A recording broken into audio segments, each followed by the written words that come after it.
Hi, my name is Catherine Boldrick, and this is my final project.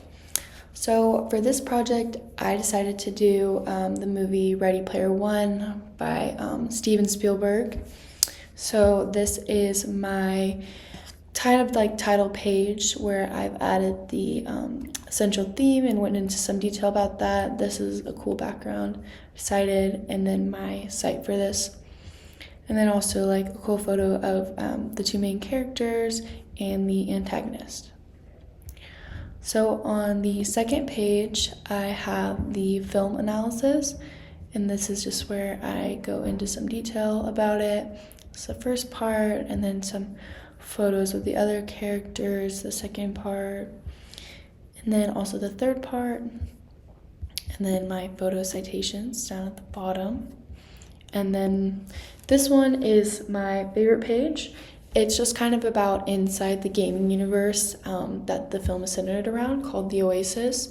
Just kind of talk about like how does it work, like what VR is, and I also found some articles about like virtual reality and how it works, so I decided to include that as well.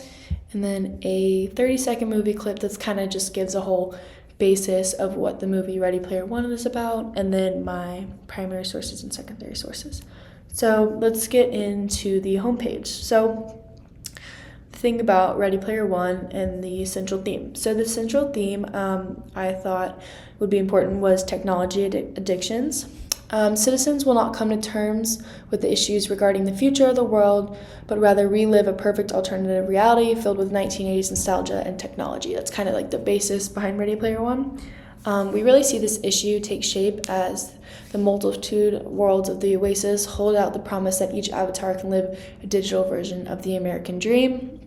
So like this gaming platform is very positive. There's a bunch of things you can do there. So there's like a reason why people really get addicted to that like thing. This definitely creates a problem as like once you take off that VR headset, you see a world where poverty and corruption control us. An article states no one is willing to admit what went wrong in this society. They would instead fill their days with gameplay.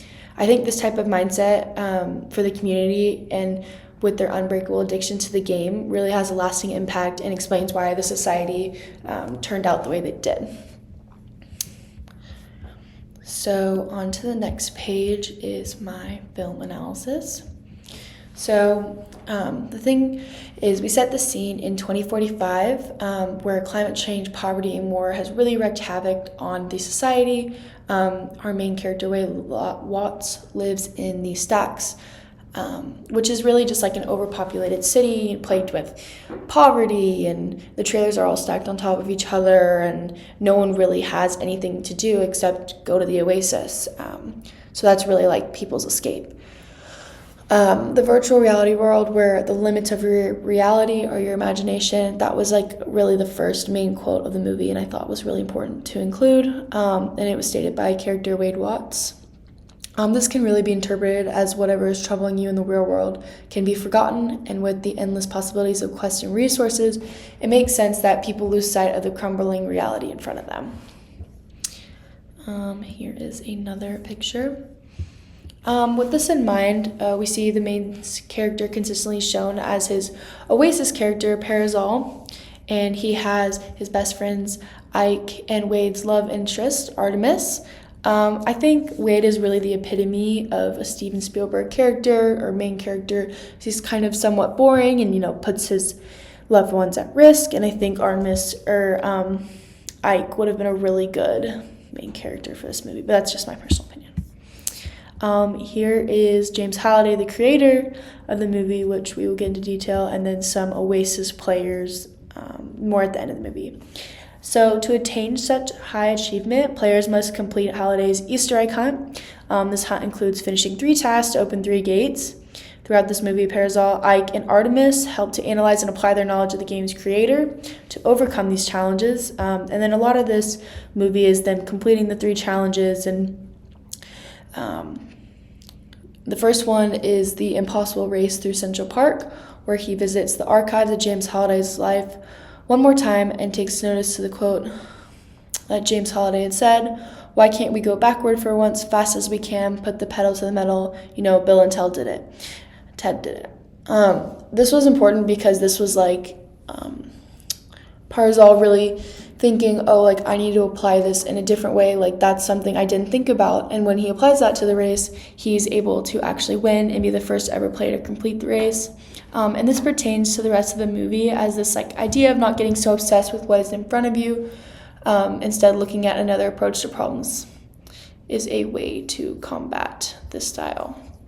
And then finally, inside the Oasis, I just wanted to include some photos and everything and explained how VR works. So according to an article, Immersion in Interactivity, Virtual Reality, and Literary Theory, the term virtual reality refers to an immersive interactive experience generated by the computer.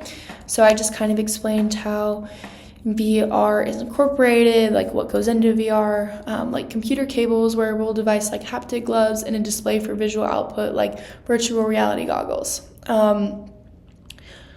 And I also included the quote raw data for scene stimulation to kind of talk about how you incorporate this into that and how virtual reality goes in all together. And then here is the movie clip.